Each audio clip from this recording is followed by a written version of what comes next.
Tapi kalau misalkan pertama kali kenal sama kakak gue sendiri gimana tuh? Si Putri Yutsa Intan itu. Kalau tahunya bukan Facebook ya? Apa sih? Facebook lah, Facebook. Di Facebook aku tanya, kalau tak salah aku dah banyak lupa lah. Aku tak salah aku tanya Poi, mana satu adik kau? Macam tu lah kan. Lepas itu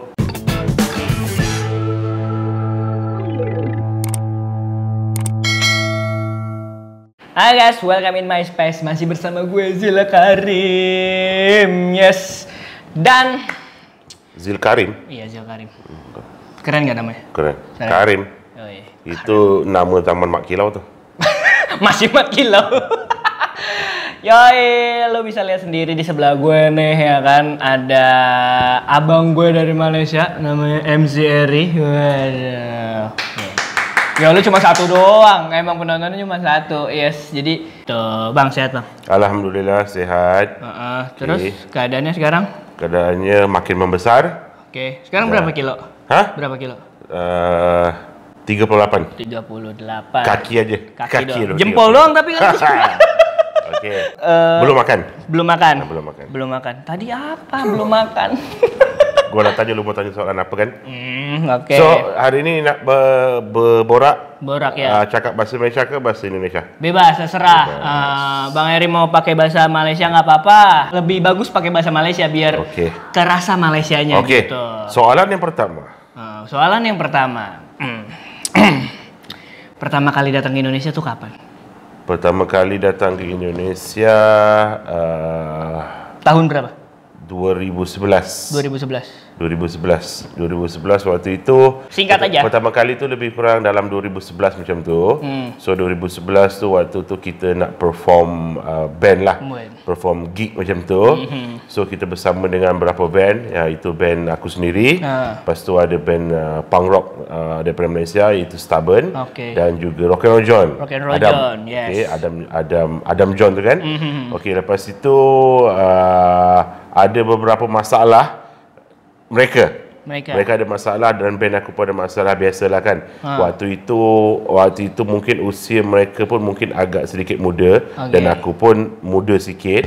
Jadi ialah persediaan tu kadang-kadang terganggu kan, dengan mungkin dari segi kewangannya, masanya. Lepas tu yang macam band-band yang lain-lain macam Stubborn semua, dia orang masa tu masih study lagi. Ada yang college, ada yang baru lepas sekolah dan sebagainya. Nggak bisa ditinggal ya? Mungkin lah, di antara satu sebab akhirnya nak dipendekkan ceritanya dibatal semua. Akhirnya aku rasa bertanggungjawab gitulah. Aku cakap takkan aku pun tak pergi. Aku pergi ajalah, aku pergi seorang-seorang. Jadi waktu tak dapat pergi tu, aku tak dapat bagi tahu yang teman di sana. Itu siapa di teman di Indonesia? Waluya masa tu mereka dengan berteman selamanya. Berteman selamanya. Macam kita dekat sini daripada klub budak-budak band Malaya, KB2BM. Lepas tu mereka di sana tu berteman selamanya. Iaitu community komunitas. Ya betul. Komunitas daerah Bekasi itulah, band-band underground dan sebagainya yang dibawa oleh berteman selamanya lah. Jadi akhirnya satu hari sebelum pergi baru aku dapat beritahu Waluya tu yang anak band yang lain tu, budak band yang lain tu tak boleh pergi. Tapi Waluya tak dapat nak sampaikan kepada teman-teman yang lain. Jadi mereka sudah sedia kereta. Semuanya sudah ready macam tu kan. Jadi akhirnya aku pergi sendiri seorang-seorang sampai ke sana. Akhirnya atas rasa tanggungjawab gitu kan. Jadi pergi ke sana, aku fikir ke sana macam ni ajalah. Aku pergi ke sana, mungkin aku boleh perform 2-3 lagu atau 1-2 gig yang aku boleh bersama dengan anak band di sana. Itu sendiri berarti ya? Seorang-seorang. Sendirilah pergi sana seorang-seorang. Akhirnya sampai di airport tapi aku lupalah bulan bila, tapi 2011 lah. 2011 kalau tak salah aku dalam awal 2011 macam tu lah. Itu pertama kali banget datang ke Indonesia? Ya betul, pertama kali ke Indonesia. Langsung daripada Bekasi, daripada Soekarno-Hatta, Jakarta, langsung ke terus Bekasi. pergi ke Bekasi sama Waluya satu kereta lah. Yang lain teman-teman semua dah balik, dah pulang lah. Okey, itu di antara permulaan mula-mula. Permulanya itu ya. Intinya nih sampai nih di Bekasi nih, bertemu dengan anak-anak band Bekasi lah ya. Baik. Nah, itu kenal. Tapi waktu itu aku belum jumpa lagi anak-anak band. Oh, belum. Aku jumpa anak band tu waktu di airport tu je. Pasal di airport tu kalau tak silap aku ada lebih kurang 6-7 orang dah. Oke. Band-band waktu itu band Fly Over Scene. Oh ya, Fly Over Lepas Scene, tu dan lain-lain lah, aku dah lupa apa nama band. Waktu tu aku belum kenal lagi On The Way Punk pun semua belum kenal lagi. Jadi akhirnya aku pergi ke sana. Kebanyakannya kali pertama tu Waluya bawa aku pergi makan dulu lah. Dari kuliner situ, lah ya. Dari situlah aku kenal nasi uduk. Yes. Aku kenal macam dekat sini panggil kulit lembu, kulit dekat sana kikil. Ya, kikil. Aku kenal kikil, aku kenal nasi uduk. Macam dekat sini kan nasi lemak kan. So aku mula kenal, aku jatuh cinta pada es jeruk. Aku jumpa dekat sana. Itu daripada situlah permula aku nak kenal. Okey. Jadi akhirnya Waluya bagi aku di hotel. Oh, di hotel. Itu di Bekasi tu? Di Bekasi tu, dekat Hotel Citra. Hotel Citra. Hotel Citra dia dekat mana? Dekat dengan itu Terminal ya? Terminal Hotel Citra. Yang depan tu ada lapangan, kalau tak salah aku Pasar Baru. kalau tak salah Pasar Baru aku terminal. Dekat dengan office polis besar tu. Bukan? Dekat lapangan bola dekat Borobudur. Borobudur. Waktu aku pergi di situ, di lapangan bola tu bikin konsert. Stage-nya besar tapi tak tahu siapa artis yang main lah. Jadi aku tidur satu malam, akhirnya itu berarti sampai itu nggak langsung perform ya? Tak, dia perform tu kalau tak salah aku besoknya. Oh, besoknya. Besoknya atau lusa macam tu lah. Jadi bila aku sampai di sana, makan-makan macam biasa apa semua. Mulalah aku di sana, aku kenal ini, makanan itu, makanan ini. Aku dapat depan mata orang yang jual bakso, tolak gerobak tu depan mata aku. Langsung langsung. Lepas tu banyak itulah, sampailah perform. Waktu itu di Bekasi ada BTC ya. BTC. Sekarang ni itu dah jadi bangunan. Dulu di situ parking. Ya, parking lot di situ naikkan stage. Masa tu launching motor Honda kalau tak salah aku. Jadi aku perform sama Aib Odong-Odong. Aku perform, dia main violin, aku main gitar, aku main lagu Suci Dalam Debu. Aku main lagu Bento. Aku main lagu Berita Dari Kawan Ebit Jadi. Aku main lagu itu Isabella. berdua saja sama Aib. Aib Gurih tu. Aib Gurih. Lepas tu waktu tu aku pergilah 1-2 gig lagi lah. Sebab sebenarnya banyak, tapi cuma aku cakap dengan Waluya, tak perlulah aku rasa. Sebab yelah, gig tu mungkin campur punk, metal, ska. Bila aku datang bikin lagu-lagu yang macam lagu-lagu Malaysia ni kan, macam dia kurang sesuai kan. Lagi akhirnya aku lebih kepada enjoy je lah. Pergi acara tu, berkenalan dengan teman-teman, lihat gig di sana, suasana di sana. Cuma waktu itu mungkin dalam hati tu ada sedikit perasaan kecewa, marah sikit pun ada lah. Sebab yalah, kita planning band banyak pergi kan. Karena pengen rame-rame tadinya. Bukan marah lah, maksudnya kita ada rasa sedikit kesal lah kan. Sedikit macam alamak sayang tak dapat datang. Kalau tak macam kecewa, sedikit kecewa macam tu. Kalau tak, band teman-teman aku, band aku dah semuanya perform di sini. Sebab pengalaman yang pertama tu dia akan lebih seronok daripada pengalaman kedua. Benar. Sepatutnya pemikiran begitulah. Akhirnya perform macam tu. Akhirnya beberapa hari aku tinggal di sana, aku rasa dalam 5 atau 6 hari gitulah. Lebih kurang macam tu lah.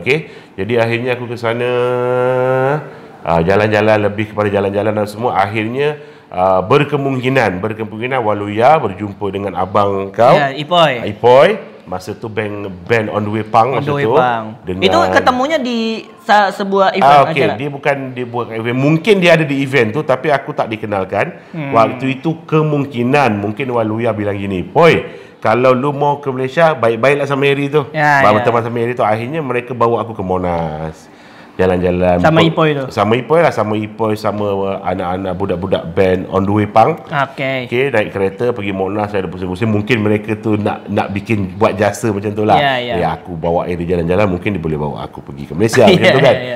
Akhirnya Waluya ada bagi tahu aku, dia kata, "Ri, kalau anda kata di Malaysia ada gig apa-apa, panggil ni Ipoy ni." pergi on the way pang, dia memang nak sangat pergi ke Malaysia. Okey, itu perjalanan permulaan dia lah. Rupa-rupanya akhirnya ketemu Ipoy tu ya. Ya, bertemu Ipoy malam tu lah. Akhirnya di malam yang terakhir Ipoy ajak aku. Sebenarnya mau ke hotel lagi. Tapi Ipoy ajak aku, yuk pergi ke rumah aku, kenal sama orang tua aku semua kan. Jadi waktu itu malam aku sampai, kalau tak salah aku dalam pukul 9-10 malam itu. Borak-borak bersama santai, ngobrol-ngobrol gitu kan. Sama bapa, ibu. Waktu itu lo ada? Ada tak? Aku lupa lah, waktu tu dah malam kan. Ada. Biasalah aku cerita macam-macam ni, macam tu apa yang jadi di Malaysia. Kita share pengalaman apa semua. Lepas tu kalau tak salah, lepas tu aku tidur dalam bilik Ipoy. Kan waktu tu aku belum jumpa lagi lah yang lain-lain. Aku Putri semua aku tak jumpa semualah. Okey, lepas itu aku balik ke Malaysia. Lepas itu memang dalam planning aku, satu hari nanti aku pasti bawa satu band daripada, yelah walaupun dia daripada Bekasi, tapi kita bilangkan daripada Indonesia je lah. Satu band daripada Indonesia yang kita boleh bawa ke sana. Dan dalam otak aku, dalam fikiran aku, on the way pang lah. Ipoy lah kan, on the way pang. Akhirnya aku balik ke Malaysia. Mungkin lepas beberapa bulan aku planning. Akhirnya itulah bermulanya kita offer pula band daripada Indonesia pergi ke Malaysia. Okey. Berarti itulah awal mulanya tuh ya. Perjalanan tuh. Terus akhirnya singkat ceritanya tuh di tahun yang sama atau di tahun selanjutnya yang Ipoy akhirnya ke Malaysia tuh? Kalau tak salah di tahun yang sama ya? Aku lupa lah weh. Kalau tak salah aku, selepas itu aku kenal dengan, aku udah kenal belum dengan Putri dah, aku lupa lah. Tapi kalau tak salah aku di tahun 2000, ujung 2011 lah kalau tak salah aku. Datang kan Ipoy sini? Dah masuk 2012. Akhirnya aku bilang sama Ipoy, jom datang ke Malaysia, kita ada gig waktu itu. Kita buat punk rock tour. Okey, punk rock tour. Nanti tengok baju dia. Nanti boleh bagi design baju dia. Tapi yang baju design tu masa Ipoy datang yang kali kedua. Yang bintang tu ya. Yang bintang tu the last episode waktu tu, itu gig punk rock aku yang 2014 terakhir lah. itu ya. 2014 ya. 2012 tu awal, ujung 2011 nak masuk 2012 tu ada gig di studio kita orang lah. Dan berapa tu akhirnya datang semua sama dengan kau kan? Kali pertama kali waktu tu Chandra, siapa ST lagi kan. Semuanya datang tu. Putri belum kenal lagi betul-betul.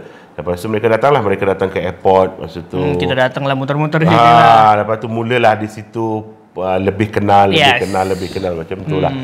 Di antara itu perjalanan permulaan lah. Tapi kalau misalkan pertama kali kenal sama kakak gue sendiri gimana tuh? Si Putri Yuta Intan itu. Kalau tahunya bukan Facebook ya? Apa sih? Facebook lah, Di Facebook aku tanya, kalau tak salah aku dah banyak lupa lah. Aku tak salah aku tanya Ipoy, mana satu adik kau? Macam tu lah kan. Lepas itu add Facebook, FB dia. Lepas tu tegur-tegur lah. Tegur. Lepas tu waktu aku tidur di bilik Ipoy semua belum jumpa lagi. Belum jumpa. Walaupun satu rumah waktu itu kan mungkin Putri tengah tidur, besok nak kerja kan. Jadi aku pun lepas dia pergi kerja, lepas tu aku balik. Kan? Jadi tak ketemu. Jadi tak jumpa, tak ketemu. Jadi akhirnya aku tegur di Facebook ajalah. Waktu tu belum ada WhatsApp. Belum ada. Paling waktu itu Facebook sama Messenger. Yahoo Messenger. Yang ada gambar kuning. Apa gitu kan? Emoji kan. Emoji senyum tu kan. Itu SMS. SMS mahal banget itu. Sekali SMS RM1. RM2. Uish, ya Allah. Hai. Aduh. Berarti awal situ. Jadi akhirnya boleh dikatakan rencana Allah tu lebih bagus kan. Walaupun aku kecewa, teman-teman band tak boleh ikut, rupa-rupanya bertemu aku bermula jodoh. Jodoh di awal 2011-2012 tu. 2011 tu akhirnya aku bertemu jodoh dulu. Kemudian apabila 2014 baru kita bawa betul-betul Rock and Roll John. Dan aku sekali pergi kat sana, 2 band pergi. Tapi cuma sebenarnya planning tu, walaupun aku perform Rock and Roll John yang backup aku, aku main lagu aku, dia ada. Lepas tu kemudian bila aku ke tepi, dia pula perform. Asalnya begitu planning dia tu.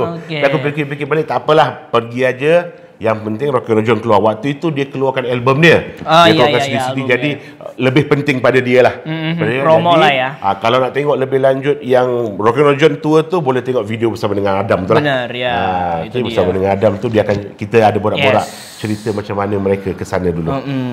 Okey, lepas tu macam tu lah. 2014 datang lagi. Tapi 2012 tu aku dah cakap dengan Putri, dah berkenalan apa semua dan bagai. Lepas tu tunang, family aku datang sana.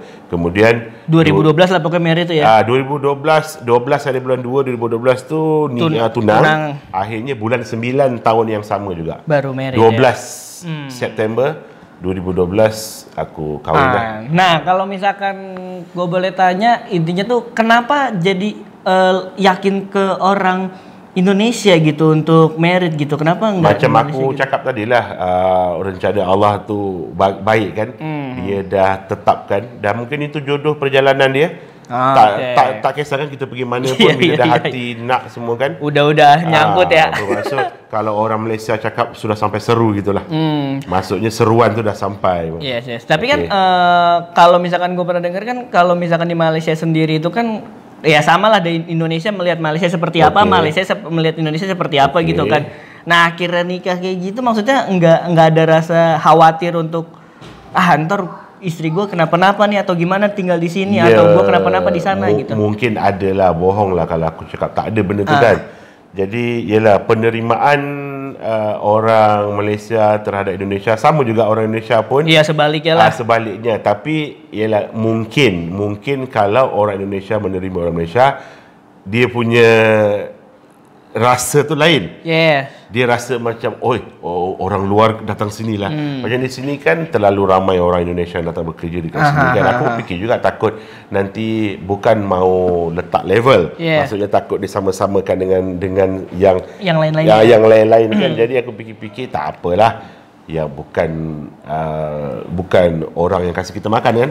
Bukan orang yang kalau kita susah, bukan orang yang tolong kita kan. Jadi aku fikir mungkin ni jodoh aku. Teruskan aja lah, jalankan aja lah apa yang boleh dia ada. Biasalah tu, dugaan, cubaan tu pasti ada kan. Tapi kalau misalkan secara penyesuaian itu berapa lama bang? Penyesuaian apa tu? Penyesuaian sama Putri nih biar bener-bener sampai kayak yaudah deh nikah gitu. Sekejap je, berapa bulan je. Berarti langsung nyambung berarti ya? Sebab aku WhatsApp dengan dia lebih kurang dalam 2011 macam tu. Aku tunang 2012 bulan 2 Februari 2012. Aku nikah tahun yang sama. Jadi tak sampai setahun dah. Mungkin itulah aku cakap, seru tu bila dah sampai kan. Jadi kita dah tak boleh elak. Contoh macam orang pergi haji lah. Lu sekarang bilang mungkin tak mau pergi sebab tak ada wang kan. Tapi di tahun depan ada rezeki, hati tu mau pergi tak ada orang tahu kan. Berarti intinya perjalanannya tu dari niatnya pengen perform di sana malah ketemu jodoh di sana ya. Dan satu lagi lah aku mau kasih tahu rahsia sikit lah. Kita dulu di Malaysia ni zaman-zaman kita kecil-kecil dulu, kita ni mat rock lah. Mat rock ni anak-anak band gitu. Yang layan rock, kita rockers lah. Yang layan band, yang layan rock, layan metal, layan punk dan sebagainya. Waktu kita dulu-dulu, waktu zaman-zaman kita duduk di Kuala Lumpur jadi anak-anak band ni semua. Waktu itu kita sering menonton filem Amy Search, kumpulan Search berlakon dengan Nia Zulkarnain. Nia Zulkarnain kan, yang ibu tu, yang cewek tu kan, yang perempuan tu, dia berlakon tajuknya Isabella. Iaitu percintaan di antara dua negara. Okey, aku tengok kena nonton tu. Orang-orang Malaysia mungkin ada yang nonton. Orang-orang Indonesia cuba cari di YouTube, type saja Isabella. Cuma dia ada dua versi lah. Ada yang bahasa Malaysia, ada yang mereka shooting di sana, yang emisser semua cakap bahasa Indonesia. Yang aku tengok tu yang emisser cakap bahasa Indonesia. Jadi walaupun agak lucu kan, tapi percintaan di antara yang si perempuan ni, Nia Zulkarnain konon-kononnya ni, ayah aja ni kerja kedutaan Indonesia besar di Jakarta. Jadi orang besar kan bercinta dengan rockers yang rambutnya panjang gondrong, seluar koyak-koyak. Search kan waktu muda-muda kan. Benar. Jadi macam, ini best cerita tu kan. Jadi mungkin di antara salah satu pembawakan di situ kan macam, aku bercinta macam filem ni lah macam tu kan. Itulah di antara satu macam itulah. Jadi itulah kurang lebih ya. Macam itulah dia punya semangat macam itulah. Akhirnya kahwin mula-mula proses tu agak susah. Biasalah orang luar nak duduk sini. Benar. Penerimaan keluarga, penerimaan saudara mara, mau buatkan permit, mau buatkan izin tinggal di sini, agak waktu itu struggle ke sini. Itu lumayan susah juga berarti. Mula-mula pasal kita tak ada pengalaman kan. Oh iya. Karena nggak tahu pengen kemana-mana. Betul. Jadi waktu itu saya daftar nikah di Selangor. Waktu itu saya tinggal dekat dengan KLIA di Selangor.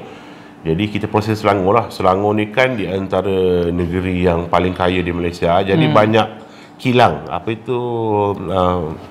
Pabrik itu macam buat apa kan, banyak pekerja-pekerja luar kan. PT lah. Jadi kalau mau bikin pasport tu kan harus beratur, antri panjang kan.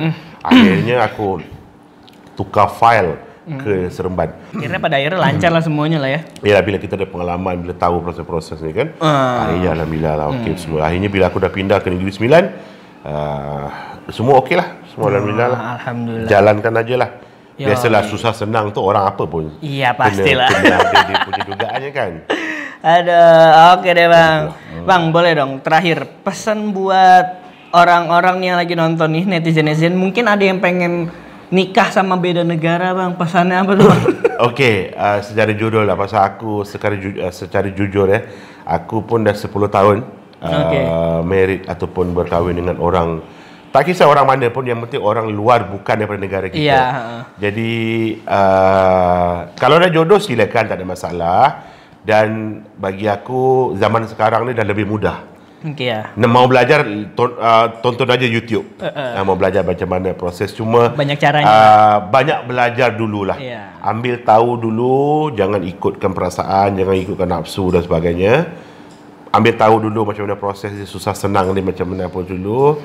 Macam mana mendatang dia macam mana.